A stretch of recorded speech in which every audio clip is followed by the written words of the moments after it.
લખતા તો લંબા ઘણા, જોઈ લખવા બેસું તો એટલું બધું લાંબુ છે કે પૃથ્વી કા કાગજ કરું, કલમ કરું વનરાય, સાત સમુંદર કી સહાય કરું તો અલગ લીખા ન જાય. પરમાત્મા એટલો ભવ્ય છે, બસ હું તારું વર્ણન તો કરી શકું એમ નથી, પણ બસ વાલા તને વંદન વારંવાર, એવો દેખો તારો દીદાર, વાલા તને વંદન વારંવાર. સબગટ વ્યાપક, ઘટ એટલે ઘાટ, સબગટ વ્યાપક આપ અનામી, તારું કોઈ નામ નથી. લોકોએ જે નામના ઠરાવ કર્યા છે એ એની બુદ્ધિ અનુસાર કર્યા છે, પણ તું શબ્દની પકડમાં આવે એવો નથી. તારું નિજ સ્વરૂપ છે એ નિઃશબ્દ છે, એટલે તું અનામી છો.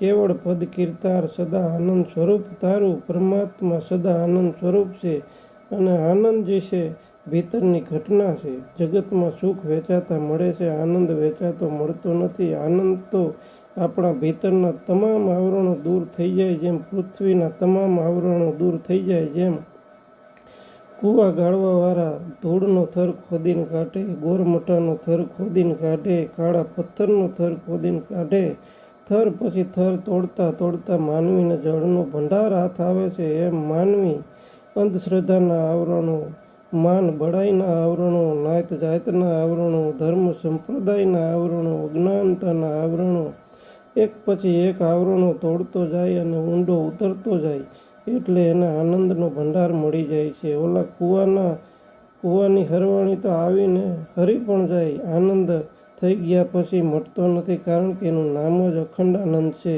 પછી એ આનંદ ખંડિત થતો નથી, એટલે સંતોએ કીધું છે, અનુભવીને આનંદમાં રહેવું, પૂજવા પરિબ્રહ્મ, એને બીજું કાંઈ ન કહેવું, કારણ કે મારી એલી રે આનંદ બ્રહ્મ કા રૂપ હે. આનંદ છે એ બ્રહ્મનું સ્વરૂપ છે.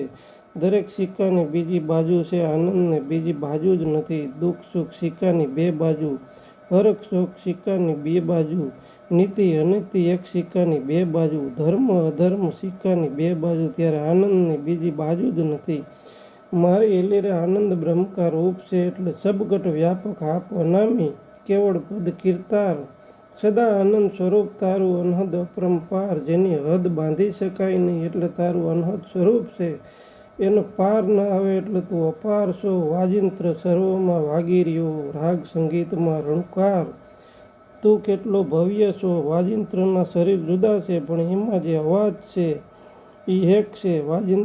વાજિંત્રમાં વધુ ઉતાવળો, ભૂંગળમાં ભણકારો, ઢોલ નગારામાં ધઈ ધઈ વાગે, પડગમમાં પડકારો, સર્વ વાજિંત્રમાં તું વ્યાપી રહ્યો છો. દાસી જીવન કહે છે સ્થાવર જંગમ જળચર ભર્યો, બ્રહ્માનંદ કહે જગમે જગાના હોય, ઈશ્વર જહાના હોય. અખો કહે નાના મોટા હરિના કાઠ, કોઈ સૂક્ષ્મ કોઈ વિરાટ, પેરે પેરે મેં જોયું મથી, તો હરે વિનાનું કોઈ પદાર્થ નથી. આવા રંગના ઢંગ તારા, ત્રિલોકમાં ઠાલો નહીં કોઈ ઠામ, એ જાણીને અખો લવતો રહ્યો, જ્યાં જોઉં ત્યાં એક જ રામ. તું એવો ભવ્ય છો, હું જેને જેને જોઉં છું તને જોઉં છું, જેને જેને સાંભળું છું તને સાંભળું છું, જેને જેને અડું છું તને અડું છું. માટે હરિમાં હાલું, હરિમાં ચાલું, હરિને અડે છે હાથ. ખીમો કહે આમાં અળગા ક્યાં ખોડું, આમાં ક્યાં નથી જગતનો નાથ.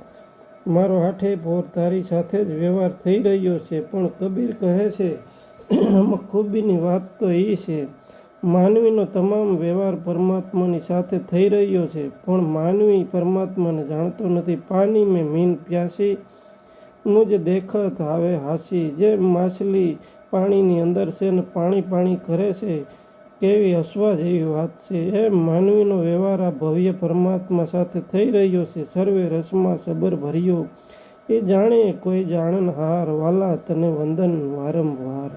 ઝાડ પાન ફળ ને ફૂલમાં સ્વાદ, સુગંધમાં સરદાર, આનંદ રસમાં એક જ રૂપે, જ્યાં દેખું તારો દીદાર, વાલા તને વંદન વારંવાર.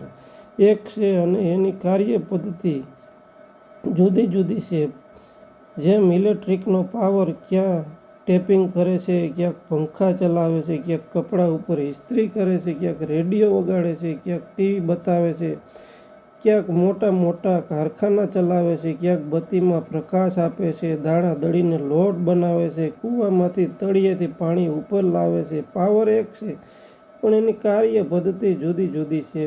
પણ હા, મજાની વાત એ છે પંખામાં પાવર છે પણ પાવરમાં પંખો નથી. લાઇટ સ્પીકરમાં પાવર છે પણ પાવરમાં લાઇટ સ્પીકર નથી. મિલમાં પાવર છે પણ પાવરમાં મિલ નથી. સચરાચરમાં એ પરમાત્મા વ્યાપક છે પણ બધું એ પરમાત્મામાં નથી. એને અસંગ કીધો છે એટલે એને ભવ્ય કીધો છે.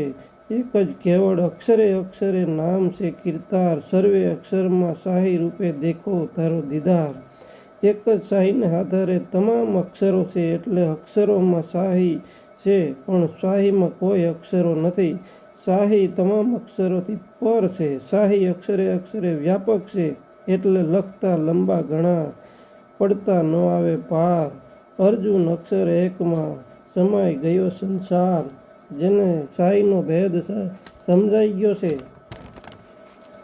એક જ અક્ષરમાંથી જાણી શકે. એક અક્ષરમાં છે શાહી છે એ તમામ અક્ષરમાં એ એક જ શાહી છે. શાહી વિનાનો એકેય અક્ષર નથી. મારી માટે આંખો ભરીને ઓળખું છું તારા તેજ ધણા અંબાર. એક ઝલક પડે તારી ઉરમાં ટાળે અંતર ધણા અંધકાર. વાલા તને વંદન વારંવાર.